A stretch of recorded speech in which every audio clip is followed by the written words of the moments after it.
Welcome to the What's Happening Birmingham video podcast.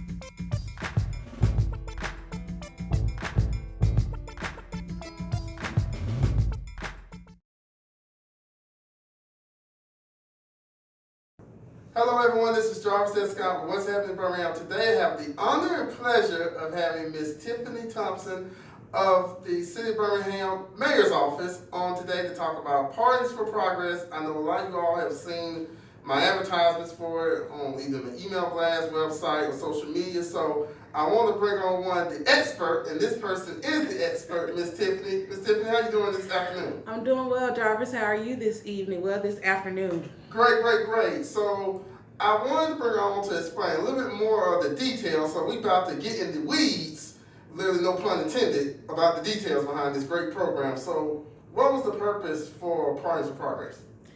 So the mayor saw an issue where people who deserved a second chance weren't afforded the opportunity. So he came up with the thought, let's do something to help these people who just made a mistake and they actually deserve a second opportunity. So if you have ever been in trouble or done anything, you just didn't get caught, it's technically something like that. So we will take it and say these people have applied for jobs and they have to check a box that says they have this charge on their case or on their record, and sometimes it hinders them from being able to gain employment.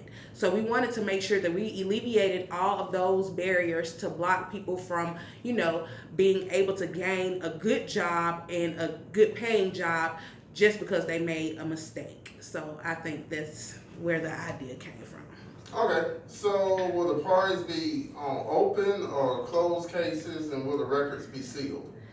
So these pardons are specifically for closed cases in the City of Birmingham Municipal Court, where people have completed all of their prior recommendations from the court, and then the case has already been closed and it will be alleviated and removed from their record.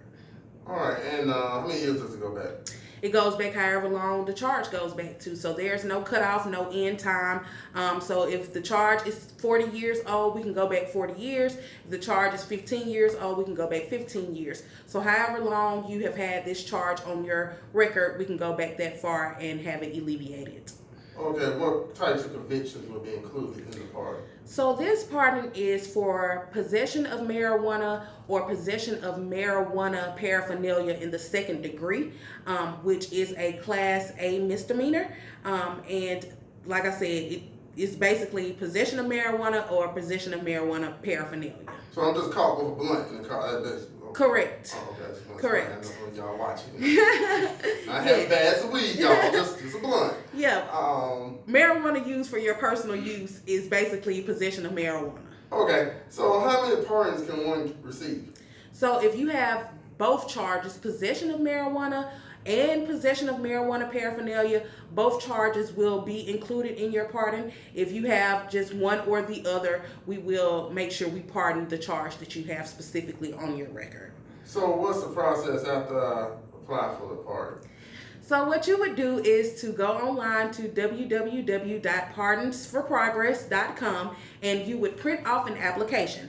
Once you have printed that application, you would completely fill out the application. And when I say completely, the application asks for some specific items, such as copies of some personal information. We need you to make sure you attach both items that the application asks for, and you would mail that application into the City of Birmingham, and we will begin the process. Once we receive your application, we send those to municipal court. Municipal court then gives us all of the information that we will need to refer back to our advisory council so that we can move forward and progress your pardon.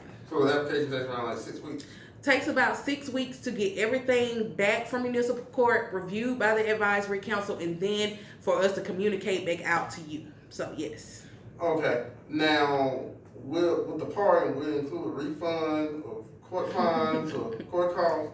No, we need you to pay all of your fines, which paying all of your fines will close your case. If you have some of those charges or fees still pending, please reach out to municipal court to see what they can do to help you get those fines paid or washed, or however they make that process happen, make sure you reach out to municipal court to figure out what you have pending on your record so that they can go ahead and process that. You can pay for it, and then we can move forward with the process. Now, does a pardon restore a suspended driver's license? No. Not this type of pardon. Let me say that.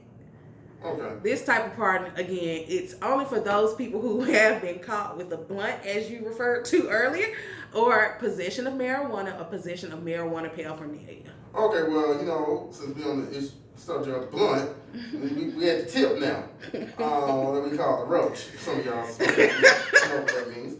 What I'm about to say, what is the benefit of a pardon from a marijuana possession conviction? So just imagine you going to fill out an application for a job.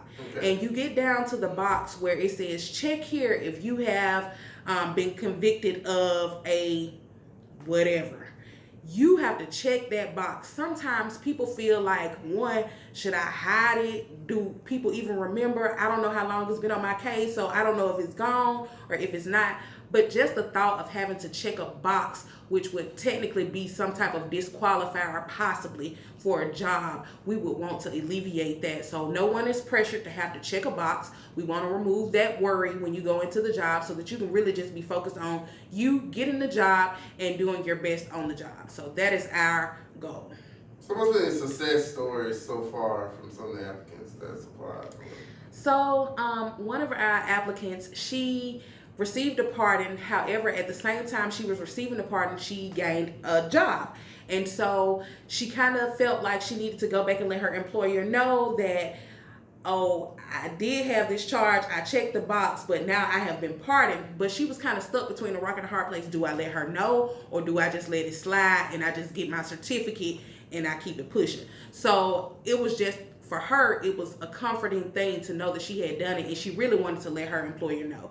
Another applicant, he wanted to get a certain job that made a certain amount of money, and he was an older gentleman. I think he was in his 50s actually, and he wanted to be able to go into a job with a clean slate with nothing on his record, and he did that. In a couple weeks after we gave him his notification that he had received the pardon, he called us back a couple weeks and told us that he had received that job. So with the mayor's vision of workforce development and neighborhood revitalization, all of these things play a part in restoring our people in our city. So we take policy, progress, and restoration for people and make sure that we're revitalizing our city.